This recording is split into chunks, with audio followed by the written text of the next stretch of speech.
Hello बच्चों, कैसे हो आप लोग। मेरा नाम है कमल मेहरा और मेरा प्यारा सा चैनल है कार्बन। तो पिछले लेक्चर में हमने जहाँ से एंड किया था वहीं से आज हम स्टार्ट करने वाले हैं। पिछले लेक्चर में हमने पढ़ा था coordination number and crystal lattice. Okay, तो ये ये दो टॉपिक हमारे कंप्लीट हो चुके हैं। इसके क्वेश्चन भी कुछ क्वेश्चन हमने पिछले लेक्चर में कर चुके हैं। तो आज हम यहीं से आगे को शुरू करते हैं। जिसने पिछला लेक्चर देखा नहीं है वो टाइप करना सॉलिड स्टेट कार्बन कमल मेहरा, तो पिछले लेक्चर आप लोग देख सकते हैं। तो आज स्टार्ट करते हैं। नेक्स्ट हेडिंग लिखिए सुनहरे अक्षरों में Bragg equation.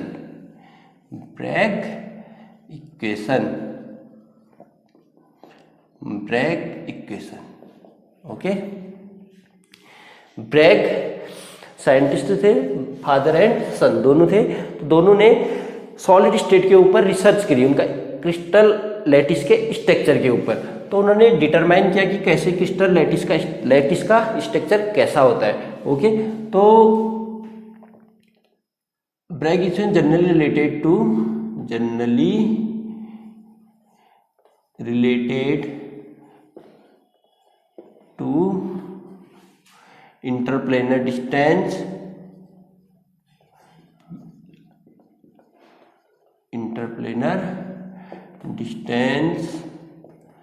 d and wavelength of X-rays. Distance of crystal and wavelength of X-rays.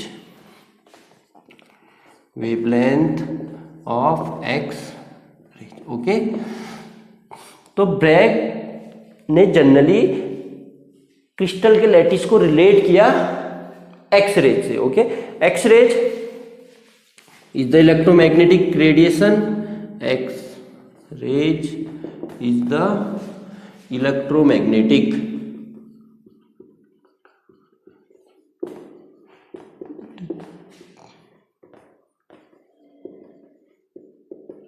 radiation which wavelength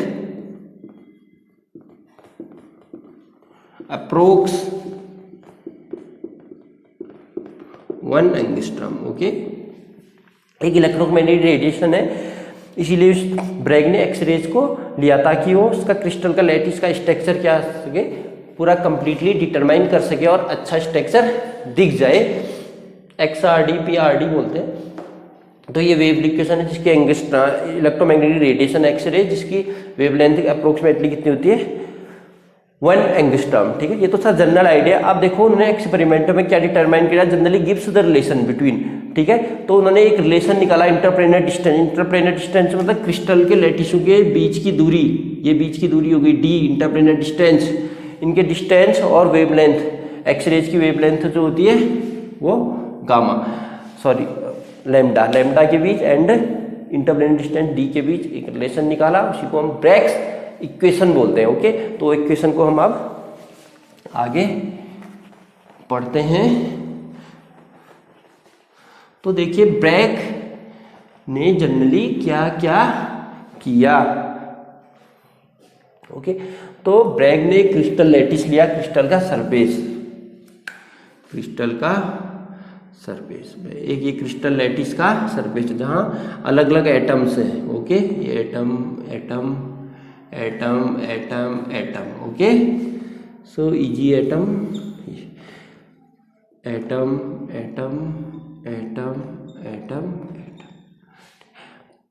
ये क्रिस्टल लैटिस के बहुत सारे लेयर्ड है। ओके, और जो बीच बीच में ये गोले गोले से दिख रहे हैं आपको, ये है एटम्स।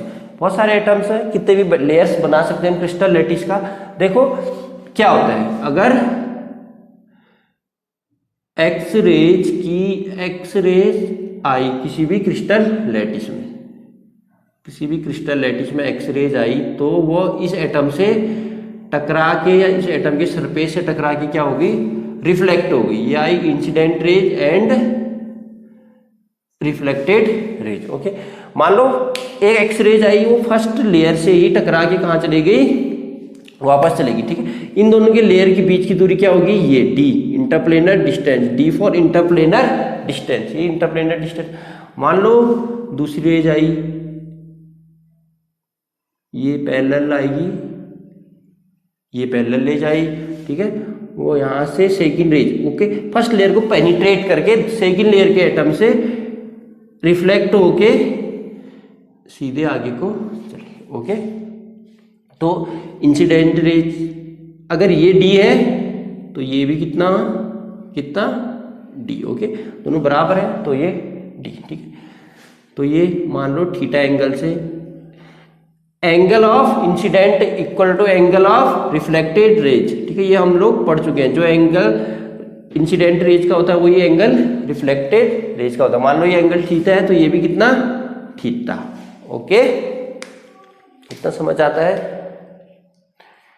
तो देखिए ये वाली रेज इस रेज से कितनी ज्यादा डिस्टेंस कवर की, कितनी ज्यादा डिस्टेंस चली, तो हम इसको आगे को अगर मिला दें ये और ये, तो इनको नाम दे दो, इसको ओ, इसको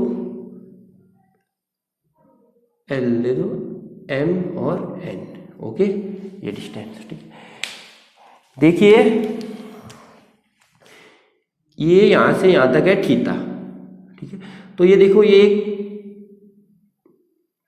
राइट एंगल ट्रायंगल बन रहा है, तो इसके बीच का एंगल, ये वाला एंगल कितना कितना, पूरा एंगल यहां से यहां तक 90।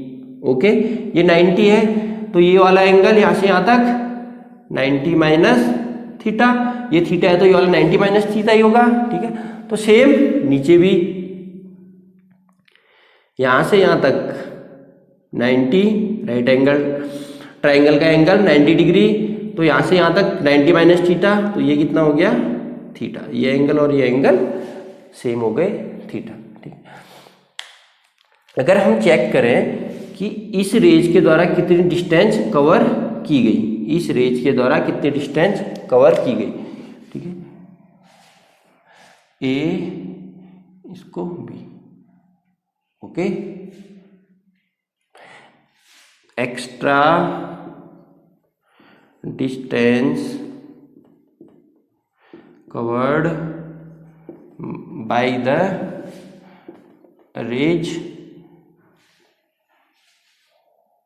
एक्स इक्वल टू कितना, M L plus L N. Okay, यहां से यहां से यहां, ठीक है।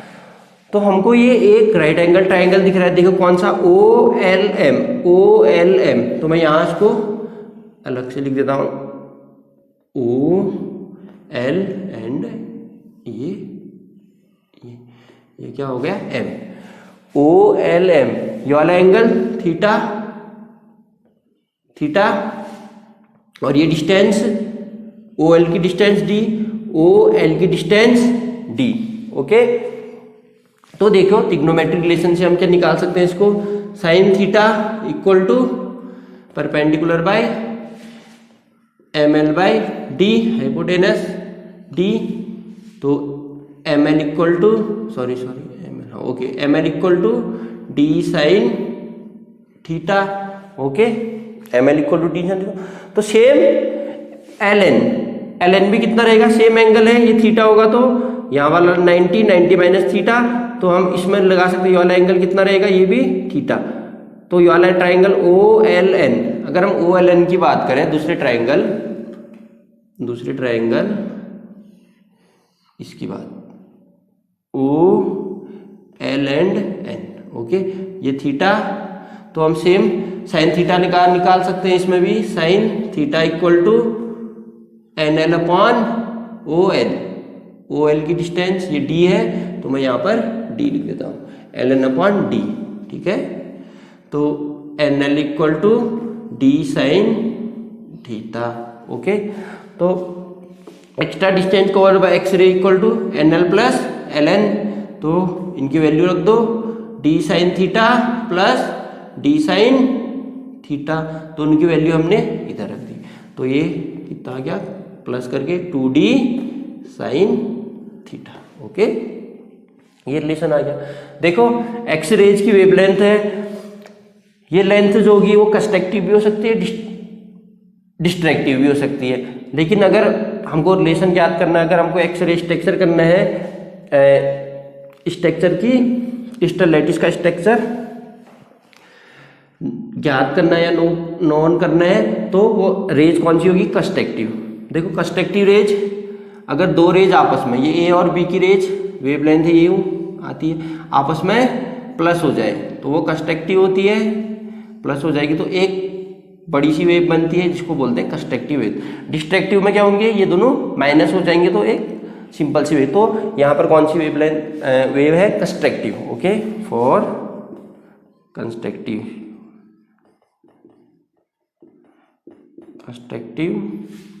वेव, तो दोनों क्या हो जाएंगे?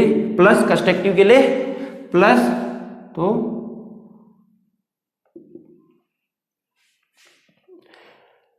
ए प्लस बी। ओके, मैं इसको M L plus N L लिख देता हूँ। ठीक है, तो ये कितना हो गया? दोनों की वेवलेंथ लैम्डा, तो इसको हम लैम्डा। नंबर ऑफ वेव्स तो मान लो एन है, तो हमारे पास नंबर ऑफ वेव्स कितने? N. Okay, number of waves N और ये वेवलेंथ लैम्डा। ओके, तो ये हो गया, इसको इक्वेशन 1, इसको equation 2। From equation 1 and 2, from equation 1 and 2, तो उनको लेट कर दो, 2d sine theta equal to N lambda. Okay, तो ये था ब्रैग्स की इक्वेशन। ओके, इजी है। ठीक है, तो पहले इसका रिलेशन निकाला, फिर कंस्ट्रक्टिव वेव के लिए नंबर ऑफ वेव n और n फॉर वेवलेंथ, और d equal to interplanar distance, theta equal to angle. ठीक है, जो ये बीच में एंगल बन रहा है। ओके, क्लेंचिंग एंगल बोलते हैं जनरली इसको, इस थीटा को क्लेंचिंग एंगल बोलते हैं। जो ये इधर ये वाला एंगल बन रहा है, ये और ये और ये। ठीक है, क्लेंचिंग एंगल। तो जनरली ये रिलेशन हो गया 2d sine theta equal to N lambda, N equal to number of wave, lambda equal to wavelength, d equal to interplanar distance, d equal to interplanar distance, lambda equal to wavelength. Okay, ये समझ आता है? समझ आता है? ठीक है, तो ये समझ आता है, तो अब हम इसके क्वेश्चंस करते हैं। ओके, तो क्वेश्चंस करते हैं, एक दो क्वेश्चंस इस रिलेशन से। ओके ओके, गूगल के Google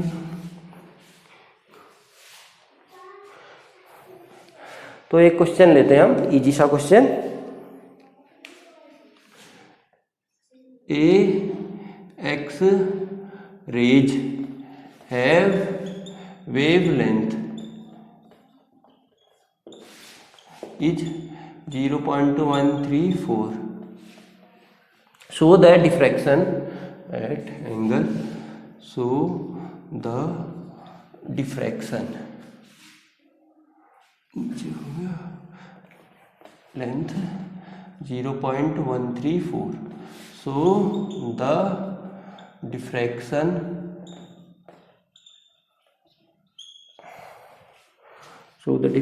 at angle 10.5 degree. Okay, calculate interplanar distance, calculate interplanar distance. Okay, तो हमको क्या क्या गिवन है? Given equal to lambda wavelength 0.134 nanometre. Okay, nanometre में दे दो इसको, नैनोमीटर। ठीक है, angle theta equal to sine theta means sine theta equal to 10.5 degree centigrade. Okay, given लिखो, given sine 10.5 degree equal to 0.1822। Okay, तो ये है क्वेश्चन। तो अब हम इसको करेंगे सॉल्व।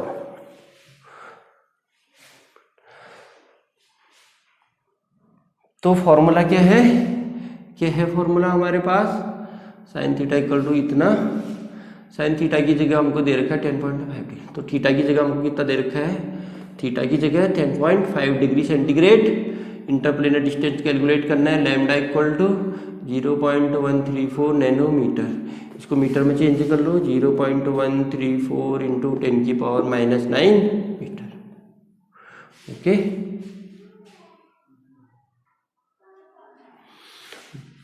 देखो 1 nanometre equal to 1 metre equal to 10⁹ metre, 9 nanometre. ठीक है,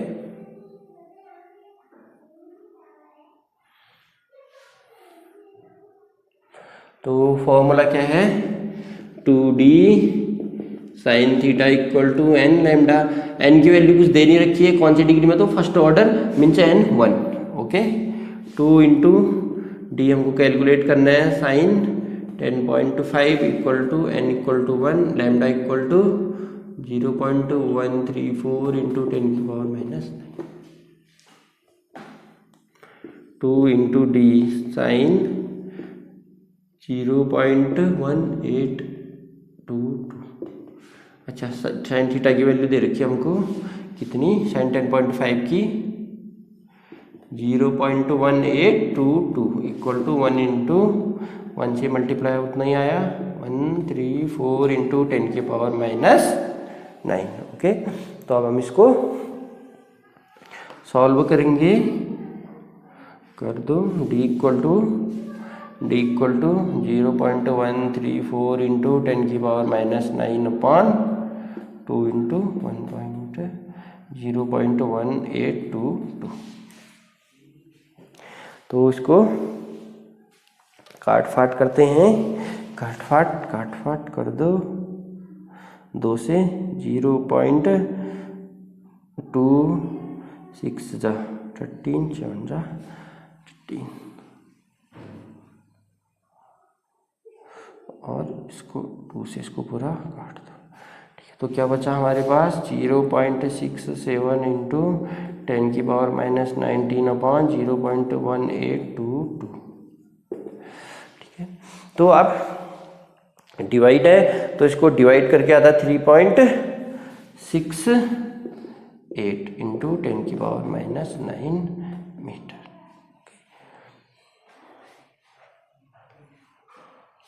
अच्छा सॉरी, नीचे बढ़ा है 0.368 इंटू 10⁻⁹ मीटर। उसको सॉल्व करके 3.68 इंटू 10⁻⁻10 मीटर।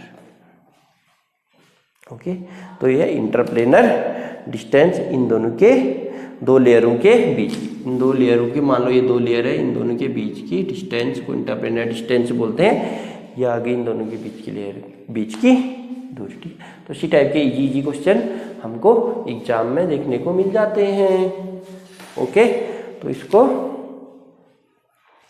आप करते हैं इरेज, तो आप पढ़ते हैं next topic. Okay,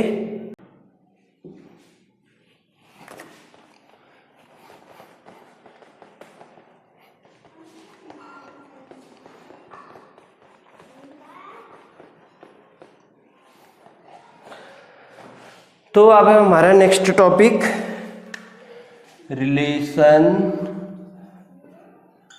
between edge length of unit cell, edge length A, distance between atoms,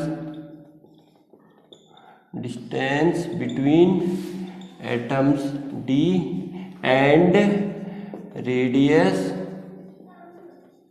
of atoms radius of atoms R in a unit cell. Okay, ये हमारा नेक्स्ट टॉपिक है। ओके, तो स्टार्ट करते हैं। तो सबसे पहले एज लेंथ क्या होती है, मान लो, चलो पहले हम सिंपल क्यूबिक यूनिट सेल के लिए, for simple cubic unit cell, simple cubic unit cell के लिए हम एज लेंथ सबसे पहले कैलकुलेट करते हैं। देखो सिंपल क्यूबिक यूनिट सेल कैसा था, इजी था। हमने इजी सा एक यूनिट सेल बनाया, इधर एक इजी सा यूनिट सेल बनाया। इसके atoms, simple cubic unit cell में एटम्स कहाँ प्रेजेंट रहते हैं, ओनली 8 कॉर्नर्स में। ओके, 8 कॉर्नर्स में, सारे के सारे 8 कॉर्नर्स में एक एक एटम प्रेजेंट रहेगा। नंबर ऑफ एटम्स कितने, 1। ओके, 8 कॉर्नर में एक एक एटम प्रेजेंट है। ठीक, तो देखिए जैसा हमको थोड़ा व्यू दिख रहा है वैसा थोड़ा सा नॉर्मली होता नहीं है। यहाँ से यहाँ तक के बीच की दूरी, यहाँ से इसके बीच की दूरी को, इसको बोलते हैं एज लेंथ कितना, ए। ओके, 2 एटम के बीच की दूरी डी। लेकिन ये जैसा दिख रहा है वैसा होता नहीं है। जनरली ये आपस में क्या रहते हैं, एक दूसरे से चिपके हुए रहते हैं। ओके, ये एक दूसरे से दोनों के दोनों आपस में एक दूसरे से कनेक्ट रहेंगे, मतलब जुड़े हुए रहेंगे। ठीक है, ये इसका सेंटर और इस एटम का सेंटर। ठीक है, यहाँ से यहाँ तक की दूरी एज लेंथ ए, इधर से इधर 2 एटम के बीच की दूरी को इसको बोलते हैं डिस्टेंस डी। ओके, तो एक एटम के बीच की दूरी, ये हमारे पास सर्कल है, सर्कल के यहाँ से यहाँ तक, सेंटर से लेकर इसके कॉर्नर तक, इसके लास्ट तक दूरी को बोलते हैं रेडियस आर। तो इधर सेंटर से लेकर इसके आउटर मोस्ट डिस्टेंस ये आर, ये भी आर। तो टोटल कितना 2R। Okay, 2R। तो ए यहाँ से यहाँ तक डी, और ये भी ए भी एक है, सेम है इसके लिए, यहाँ से यहाँ तक ए, यहाँ से यहाँ तक डी। तो ए इक्वल टू एज लेंथ ए, यहाँ से यहाँ तक एज लेंथ ए और आर में क्या relation, A equal to 2R। Okay, A और 2 में यहाँ से यहाँ तक आर, आधा, क्योंकि ये आधा होता है। दो हमारे पास सर्कल्स हैं, 2 एटम्स हैं, तो ए इक्वल टू, ए और डी क्या है, सिमिलर है, ए इक्वल टू डी। ठीक है, तो ये for simple cubic unit cell के लिए ए और डी के बीच रिलेशन है। ठीक है, ये सिंपल क्यूबिक यूनिट सेल है। ओके, अब नेक्स्ट पढ़ते हैं हम FCC, face centre cubic unit cell. Okay, इसको इरेज करते हैं, इसको इरेज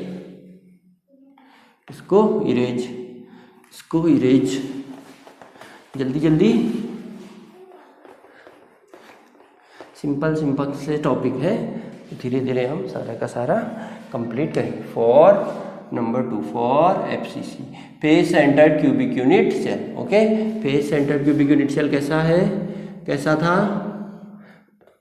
कैसा था, एटम कहाँ प्रेजेंट थे, 8 corners and 6 faces, 8 corners and 6 faces. 8 corners में एटम आपस में फेस वाले से ये कनेक्ट रहते हैं। लेक्चर नंबर 2 में चेक करा होगा, लेक्चर नंबर 2 जिसने नहीं पढ़ा है वो जाइए, कार्बन कमल मेरा solid state. Okay, lecture number 2 में हमने यूनिट सेल सारे के सारे एक करके पढ़ रखे हैं। ओके, ये सारे के सारे किससे कनेक्ट है, फेस से। फेस वाले में जो जरूरत है उसी को लिख देता हूँ, ये फेस वाले की इसकी जरूरत है। ठीक है, ये जनरली आपस में कनेक्ट रहते हैं, इस टाइप से कनेक्ट रहेंगे, इस टाइप से कनेक्ट रहेंगे आपस में। फेस वाले हैं तो मैं अब फेस को शो कर देता हूँ, ये फेस है, एक एटम यहाँ, और ये फेस वाले से कनेक्ट रहेंगे, और एक फेस का एटम इधर, एक फेस का एटम ये। ओके, 3 एटम मैंने फेस के शो कर दे, इधर वाला एटम और इधर वाला एटम शो नहीं किया है ऊपर वाले फेस की। तो इधर से यहाँ तक की दूरी, यहाँ से यहाँ तक की डिस्टेंस, एज लेंथ ए, यहाँ से लेकर यहाँ की दूरी, 2 एटम के इसके सेंटर से इसके सेंटर के बीच की दूरी डी, इसके सेंटर से इस सेंटर के बीच की डिस्टेंस कितनी दूरी डी, यहाँ से यहाँ तक की भी कितनी डी, तो 2D हो गया। ओके, तो अगर मैं ए और डी के बीच रिलेशन लिखूं, A equal to 2D। Okay, 2 time D. ठीक है, तो तो आर के बीच अगर रिलेशन लिखे हम ए और आर के बीच, यहाँ से यहाँ तक स्मॉल आर, यहाँ से यहाँ तक इसके सेंटर से लेकर इसके आउटर मोस्ट यहाँ पॉइंट तक की डिस्टेंस आर, यहाँ से यहाँ तक की डिस्टेंस आर, यहाँ से यहाँ तक की डिस्टेंस आर, तो टोटल कितना आर 1 2 3 4, तो टोटल यहाँ से यहाँ तक का कितना आर 4 आर। तो अगर ए और आर के बीच रिलेशन चेक कैसे करेंगे, ए और आर के बीच रिलेशन चेक ऐसे नहीं कर सकते, ए और आर के बीच रिलेशन चेक, क्योंकि यहाँ से यहाँ तक ए और यहाँ से यहाँ तक भी ए, ठीक है। तो हम इसको पहले हम इसको क्या मान लें, ये सॉरी इसको भी मिटा दो, तो पहले हम इसको मान लेते हैं ए बी एंड सी एक ट्राइंगल। सबसे पहले हम ये डिस्टेंस कैलकुलेट करते हैं ए और ए के बीच, यहाँ से यहाँ तक कितना ए है, ओके। तो फॉर ट्राइंगल बन गया, पाइथागोरस राइट एंगल ट्राइंगल है, ये right angle triangle ABC, for triangle A B C, Pythagoras from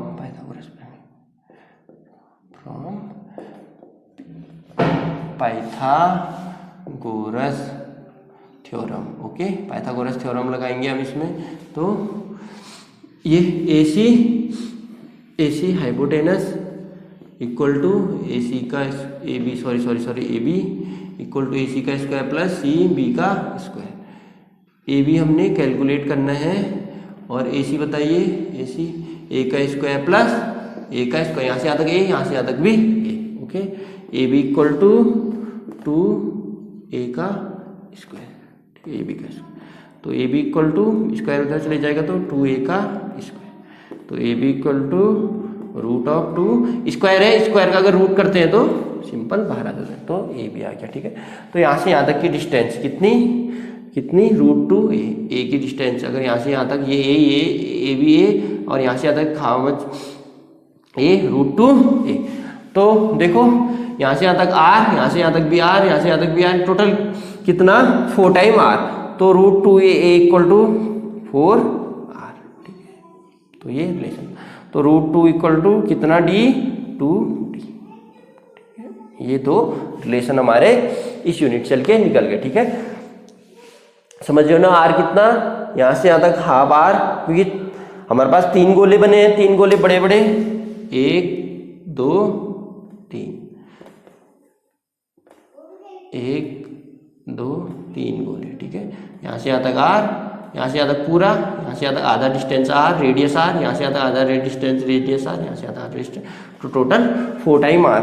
तो हमने यहाँ से यहाँ तक की डिस्टेंस कैलकुलेट करी, यहाँ से यहाँ तक रूट 2 ए आई पाइथागोरस थ्योरम से, और रूट 2 आर और ए के बीच आर, रूट 2 ए और आर के बीच क्या रिलेशन निकला, रूट 2 इक्वल टू 4 आर या रूट 2 इक्वल टू 2 डी, ठीक है। जब हम क्वेश्चन करेंगे तो हम इसको चेंज कर सकते हैं, काट सकते हैं। तो ये था FCC। अब next unit cell BCC, okay. BCC body centred cubic unit cell, BCC।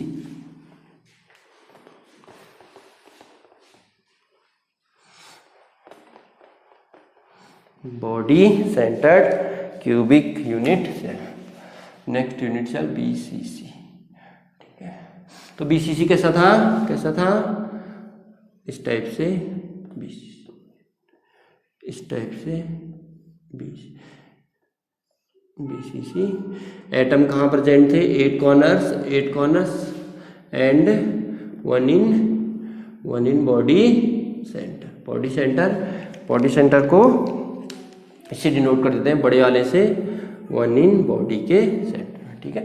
Body के सेंटर है तो ट्राइंगल बनेगा नीचे को इस टाइप से, तो ये वाले कॉर्नर वाले आपस में सारे के सारे बॉडी के सेंटर से टच से रहेंगे, ठीक है। ये डिस्टेंस हमने कैलकुलेट कर चुके हैं FCC में, ये डिस्टेंस कैलकुलेट कर चुके हैं, कितनी आई थी, रूट 2 ए, ये वाली डिस्टेंस रूट 2 ए, ठीक है। तो हम एक नया ट्राइंगल लेते हैं ABC, क्योंकि हमको ये वाली डिस्टेंस मेजर करने हैं, आपस में ये क्या रहेंगे ऐसे, ये मिडिल और ये नीचे और ये नीचे, ये आपस में ऐसे जुड़े हैं, ठीक है। ये और यहाँ से यहाँ तक आर, यहाँ से यहाँ तक टोटल 2 आर, यहाँ से यहाँ तक आर, तो टोटल कितना आर हो गया, ये 4 आर। ठीक है, ये 4r सेम है, नीचे को 4r, ठीक है। इन ट्रायंगल ABC, ठीक है, Pythagoras theorem, from Pythagoras theorem, Pythagoras theorem, ठीक है। पाइथागोरस थ्योरम लगाओ ट्रायंगल में, हमको कौन सी डिस्टेंस चाहिए, BC, इसके सामने वाले डिस्टेंस BC का स्क्वायर इक्वल टू AC का स्क्वायर प्लस AB का स्क्वायर,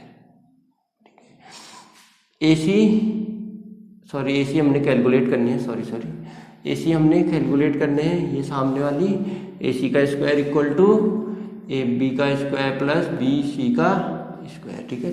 ये डिस्टेंस कितनी, एज लेंथ A और ये वाली √2a, तो AC का स्क्वायर इक्वल टू AB कितना है, √2a का स्क्वायर प्लस A का स्क्वायर, AC का स्क्वायर इक्वल टू रूट का स्क्वायर 2, A का square A plus A square, तो AC equal to 3A square, तो AC equal to √3a square, ठीक है। स्क्वायर को अगर हम रूट से बाहर निकालते हैं तो स्क्वायर हट जाता है, तो AC यहाँ से यहाँ तक की डिस्टेंस कितनी आ गई, यहाँ से यहाँ तक की डिस्टेंस √3a, ओके।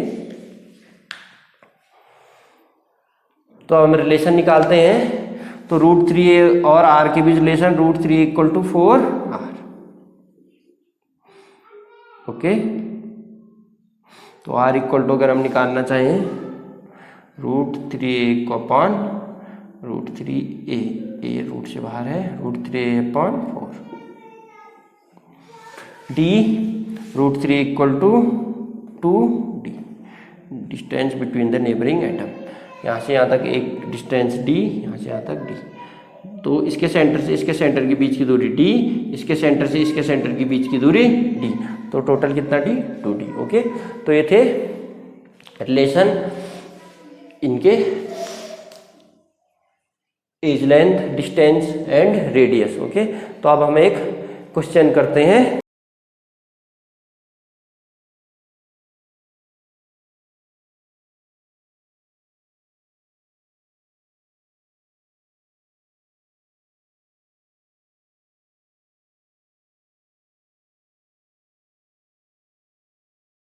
क्वेश्चन लिखिए, gold crystallise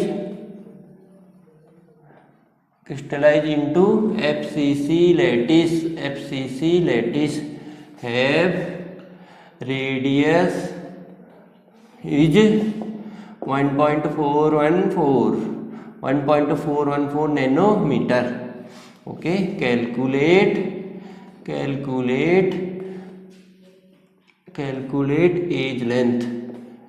age length of the unit cell, okay. तो क्या दे रखा है हमको, गिवन क्या है, radius r equal to 1.414 nanometre, nanometre में रहने तो ज़्यादा ज़रूरत हमको चेंज करने की नहीं पड़ेगी, एज लेंथ निकालने हैं। FCC लेटिस के लिए एज लेंथ और r के बीच क्या रिलेशन था, 4r इक्वल टू √2a, ठीक है। तो हमको a कैलकुलेट करना है, तो a equal to 4r upon √2, 4 into R की वैल्यू 1.414 अपॉन 2 की वैल्यू √2 की वैल्यू होती है 1.414, ओके। तो इससे ये कैंसिल, तो कितना आ गया 4 नैनोमीटर, ओके। तो इजी क्वेश्चन, इस टाइप के इजी क्वेश्चन आप लोगों को मिल जाएंगे। बाकी हम जितने भी और क्वेश्चन होंगे, जब इन text question and exercise question करेंगे, सारे के सारे क्वेश्चन सॉल्व कर लेंगे, ठीक है। तो आज यहीं पर ख़त्म करते हैं। तो आपको लाइक और सब्सक्राइब करना है ताकि आप लोगों को और वीडियो मिल सके, okay. Tata, bye bye and good night.